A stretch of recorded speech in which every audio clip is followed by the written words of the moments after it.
ouvert en 89, si je ne me trompe pas. Et en 2000, l'école, il y avait des locaux qui se sont libérés dans l'école des Méandres, qu'on est habitué à peu près à 500 pieds de l'ancien local. Fait que on a déménagé dans l'école, dans les locaux de l'école des Méandres. Et on a une grande complicité, nous autres, avec l'école des Méandres depuis le début. La plus grande responsabilité qu'on a, c'est rencontrer, faire face au conseil municipal, les rencontrer, préparer les budgets, expliquer aux membres du conseil les services qu'on offre, l'utilité des argents qu'on leur demande.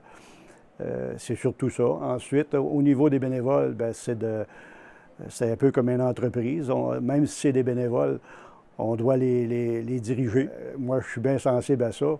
Et on doit souligner de différentes façons durant l'année le support des bénévoles, puis pas se gêner pour dire que quand ils font du bon travail, on le dit.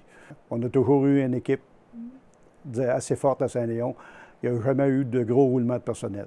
Mon plus grand point de réconfort, c'est lorsque je viens ici le mardi, puis que je vois les élèves se promener dans la bibliothèque, puis qu'ils fouillent dans les livres, ou lorsqu'il y a des heures du compte, puis que je vois les petits assis par terre avec l'animatrice, ou lors d'ateliers qu'on a fait venir, on a du budget beaucoup, nous autres, pour les activités culturelles. Lorsqu'on fait venir des ateliers, puis que les enfants ils fabriquent différentes choses nouvelles qu'ils ne connaissent pas, c'est ce qui me fait le plus plaisir. Moi. Lorsque je vois les enfants, on a les mêmes services que la Ville de Québec peut offrir à ses enfants. On l'a en campagne, puis à Saint-Léon, on se calcule privilégié, parce que ce sont rares les municipalités qui ont les budgets qu'on peut avoir. Les qualités requises pour devenir un responsable de bibliothèque, ça prend beaucoup de leadership, je crois. Étant dirigeant d'entreprise, j'ai plus de facilité peut-être qu'une personne qui travaille dans une usine ou quelque chose du genre. Mais ça prend beaucoup de leadership et de facilité à communiquer avec le conseil municipal et la direction, ainsi que le directeur général.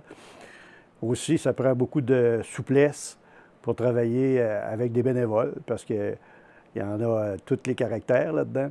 Fait que faut savoir tricoter à travers ça pour ne pas les déplaire et donner un bon service à notre clientèle.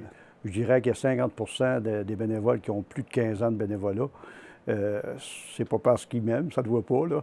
Ça doit être parce que ils se sentent bien lorsqu'ils viennent à la bibliothèque, et ils sont à l'aise, et lorsqu'il faut les souligner leurs efforts, on le fait, et la municipalité aussi le fait. Et c'est très important pour nous d'avoir beaucoup de respect pour les bénévoles, parce que c'est très fragile, c'est du monde qui vient ici de leur bonne volonté, ils sont ici pour améliorer le sort de notre clientèle dans notre petite municipalité.